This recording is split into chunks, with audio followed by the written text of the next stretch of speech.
The last thing I want you guys to keep in mind, though, as we're going through this book, is that Ennis doesn't like superheroes, right? Right. But there's something about Batman that makes it palatable. He ain't a superhero. Because he doesn't have powers. Well, it is that, but it's also there's like He's messed up. Batman's just a dude. As he says, a bloke. He's just a bloke. Okay. Right? He's just a bloke. I mean, he's not just a blow. Well, he is. He's just He's Batman. Yes, but like he has no discernible powers, and there's something. Other than billions of dollars. Well, yeah, but there's something absurd about him. And what is absurd about him? Well, the fact is like superheroes in general, they've got these powers, right? And it's all based in like fantasy, right?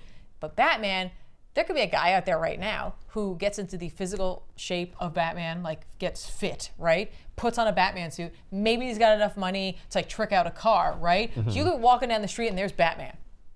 Right? And that Batman is like got to do everyday things. Like he's got to go to the ATM and he's got to buy bread and he's like getting in and out of a car, right? And that to Ennis is hilarious. That's absurd. Right. And that's what makes Batman work for him.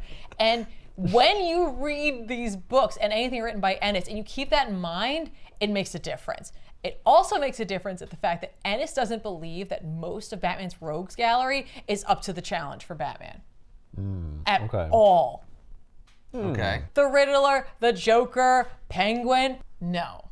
Ennis is quoted as saying, he's 6'6", built like a brick shithouse, incredibly smart, massive resources, drives around in pretty much a tank, and all these cackling, giggling, multicolored buffoons are gonna have a pop at that. I just don't see that happening. All right? When you keep all of that in mind, and I did a reread on this, I was like, this is a totally different experience thinking about all of that when reading it as opposed to when I just read it. Interesting. Okay. I was like, all So right. he didn't succeed at communicating his thoughts. Well, no, accurately the first time. Well, knowing Sal and knowing Sal's take on it, it's just that he's like, he doesn't like Batman, he thinks he's a fool. And I'm like, it's funny because like, yes, he thinks he's absurd. Yeah, but also he could kick all these people's asses. But he also doesn't think, like this Batman and the Batman that he writes doesn't feel like any of his rogues are up to his challenge. And that's why he acts that way. And I'm like, that's okay. Okay. Also, Ennis's first Batman book that he read cover to cover, first American comic that he read cover to cover was Dark Knight.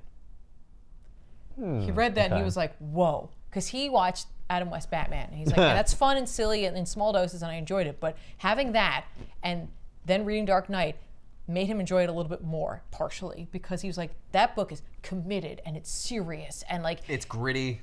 Well, yeah, but like it is just like, there's conviction in that book, right? And they keep it from beginning to end. And he was like, oh my God, I've been missing out on American comics.